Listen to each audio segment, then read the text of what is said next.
পানির তলার পাথর, দামি দামি পাথর, স্বর্ণ, তেল, গ্যাস সহ সারা দুনিয়ার মূল্য কিছুই না ইমানের সামনে।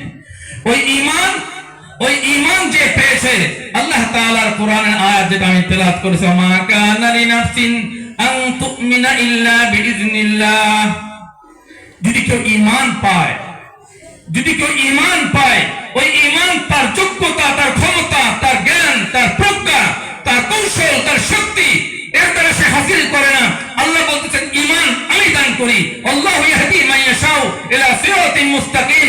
আল্লাহ তাআলা যাকে ইচ্ছা করেন সিরাতে মুস্তাকিমের দিকে পথ দেখান। আল্লাহু ইয়াদউ ইলা দারিস সালাম ওয়া ইয়াহদি মান ইয়াশাউ ইলা সিরাতিন মুস্তাকিম।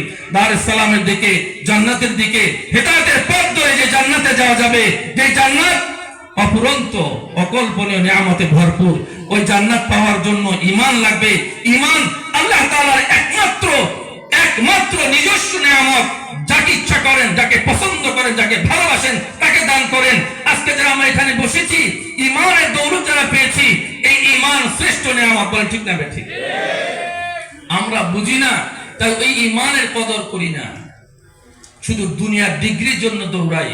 সারা পৃথিবীর সমস্ত ডিগ্রি আনার পরে আমার বাপের কবরের সামনে গিয়ে যদি পড়ি, সারা দিন, সারা মাস, সারা বছর, সারা জীবন যদি সমস্ত ডিগ্রির শিক্ষা ওখানে আর পড়তে থাকি, এরপরে বলে আল্লাহ এই 10 বছর 20 বছর এমন শিক্ষা অর্জন করলাম, পিএইচডি লন্ডন থেকে আনলাম, আমেরিকা থেকে আনলাম, সব জায়গাতে আনলাম, আমার বাপ আমাকে এত কষ্ট করে সমস্ত সম্পদ বিক্রি করে, সমস্ত পানি রক্ত পানি করে আমাকে পড়ানোর জন্য ব্যয় দিয়েছে।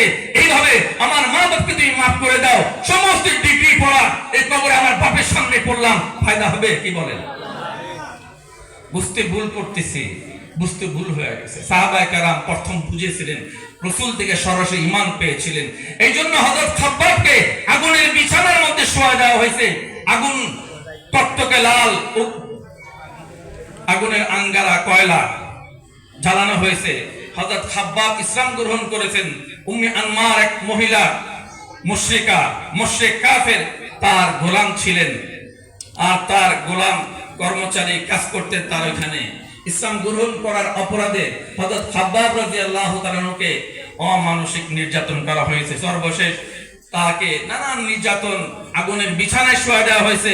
হযরত খাব্বাবকে টকটকে লোহাকে গরম করে মাথার মধ্যে ছ্যাঁক দেওয়া হইতো। সাহাবায়ে কেরামের কথা বলতেছি।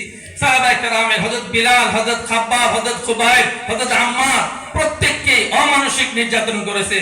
আরো যদি পিছনে যায়, হযরত আসিয়া, ফিরাউন তাকে কত নির্মম ভাবে শহীদ করেছে। ঠিক না বেঠিক? ঈমান ছাড়েন নাই। ফিরাউনের জাদুকররা ঈমান এনেছে মাত্র 70-72 হাজার জাদুকরকে একসাথে আর ডান হাত পা বিপরীত দিকে কেটে এরপরে শুলিতে চড়া হত্যা করেছে। তারা বলেছিলেন